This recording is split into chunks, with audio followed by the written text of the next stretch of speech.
every year at the beginning of the year, I have to talk to the schools and do drills. I'm required to do a drill by state with the schools. And then they had a meeting about their bus, they wrote new bus rules. And so I was at this meeting and I said, why don't we try and do a bus training? I'm working on getting a bus.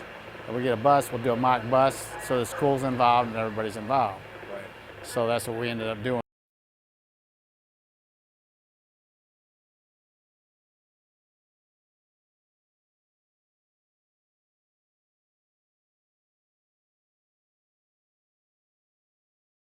The setup scenario is a bus vehicle accident and the bus flips over on the car.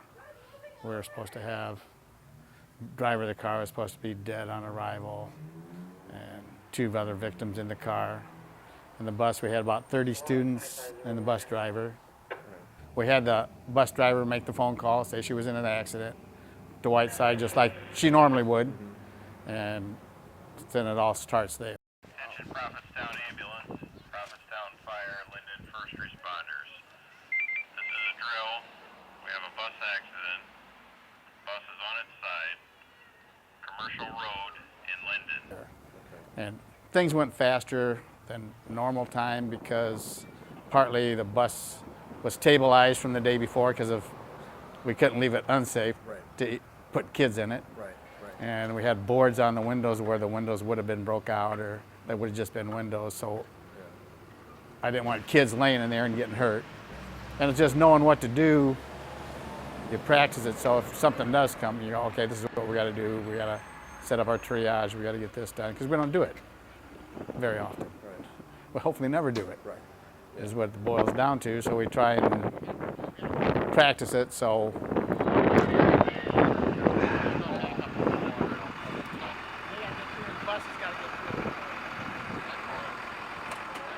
yeah, had to cut seats, cut the back door open bigger so you can, because it's clear up here, you know, get it down farther where they can get everybody in and out easier. And you do that with a car accident. You're cutting doors off. They cut the door off the car where there's 2. So it's always, that's a challenge. We practice that a couple times a year, auto extrication. Moving the patients around, we're not used to moving that many patients, so that was kind of confusing. And there's tarps in there that mark, we got a yellow tarp and a green tarp, and we actually use a brown one for the red tarp. Well, nobody got those out. So where do you take this patient? If you don't mark it, you have to mark that stuff. So they learn, you know. I mentioned it before, and when I was there, I said, maybe we should get those out. I don't know where they're at. Well, find out, so you know the next time, you know. So that's the kind of stuff you learn and do. Why you do it. Yeah, why you do it. Anything over 2 vehicles is pretty much mass casualty. If you have over 4 patients, we have 2 ambulances in Prophetstown, and you can put 2 in there. You don't like 2 if you don't have to, especially if somebody real serious. You don't want to put, you don't have room in there to do it. So it's our 2 ambulances. Then after that, it's starting to become a mass casualty because you're calling mutual aid to come and help.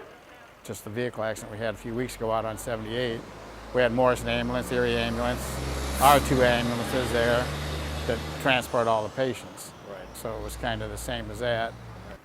That scene in a normal scene would have probably taken 2.5 hours. We did it in about an hour. Because, of course, the patients weren't hurt. So you would pick them up to move them like you normally would. Well, in most cases, they're screaming their head, so you're trying to do it more gently. And there they didn't have to do that. We didn't want to waste the money on C-collars, so we didn't take the time to put C-collars on everybody.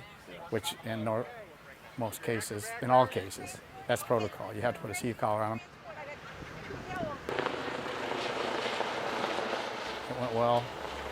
The helicopter came in just for the experience. You know, some people have never dealt with that. So, and there's things you got to do for that. You have to set up a landing zone.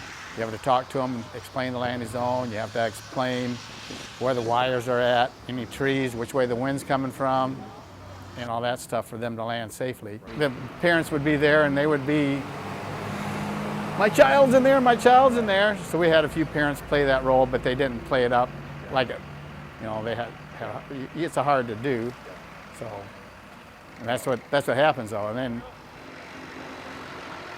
there's things that went wrong, and we talked about that afterwards, and things that went right, and things maybe we should do different. And so just talking about it puts it in your head.